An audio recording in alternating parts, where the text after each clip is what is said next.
नमस्कार दोस्तों, मैं आर के राय पुनः आपके सामने एक मोटिवेशनल कहानी के साथ उपस्थित हुआ हूँ। दोस्तों, एक चोर था।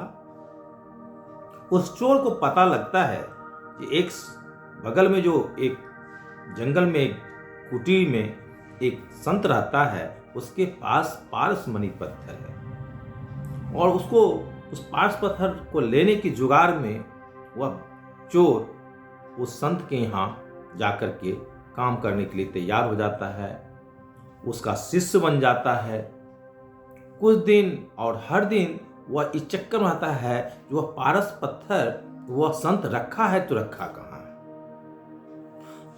हर दिन पूजा पाठ में रहता और उसके बाद जब कहीं पर वह संत बाहर प्रवचन देने के लिए चले जाते तो वह पारस पत्थर को ढूंढने के चक्कर में लगा रहता था। ऐसे ही करते करते 1-2 साल बीत गया, लेकिन उसे पारस पत्थर मिला नहीं। तो एक दिन संत से कहता है, गुरुजी अब 2 साल हो गए, हम बहुत दिन हो गया, अब हम यहां से जाना चाहते हैं। कहा क्यों बेटा, 2 साल तुम रहा?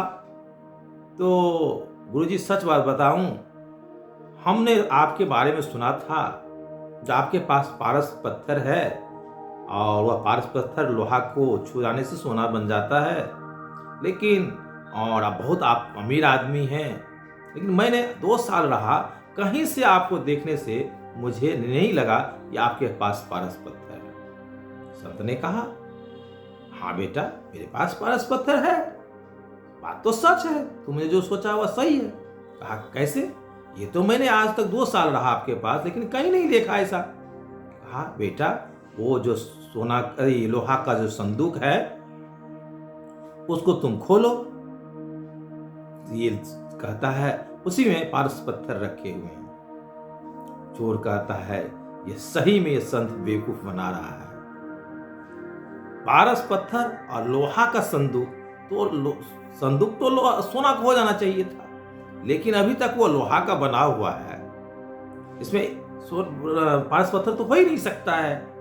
ये सबको बेवकूफ बनाया है। ये संत ने कहा कि नहीं बेटा, हमने किसी को बेवकूफ नहीं बनाया, तुम खोल कर देखो। जाकर के चोर खोल के देखता है तो देखता है वास्तव में वह पारस पत्थर जो है एक कपड़े में लपेट के रखा हुआ था। देखता है अरे, और उस कपड़े से निकालकर जब ही उस संदूक में सटाता है वह लोहा का संदूक सोना का हो जाता है। दोस्तों, वास्तव में हम लोगों के जीवन में भी यही होता है। इस कहानी का मोरल ऑफ द स्टोरी, कि हमारे ऊपर एक हमारी सोच, गलत सोच का, नेगेटिव ऊर्जा का एक परत बना हुआ, एक आवरण पड़ा हुआ है। हम अपने को पहचान नहीं पाते हैं।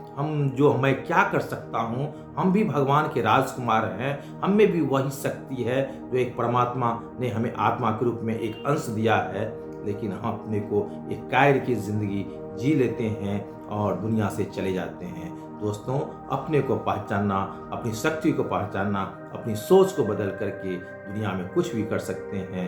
पारस, यह मन जो है, यह शरीर जो भगवान ने दिया है, यह मस्तिष्क जो कल्प वृक्ष है, ये पारस पत्थर है। इसको जैसा सोचेंगे वैसा ही आप पाएंगे। अच्छा लगा हो इसे लाइक कीजिएगा, कमेंट्स कीजिएगा।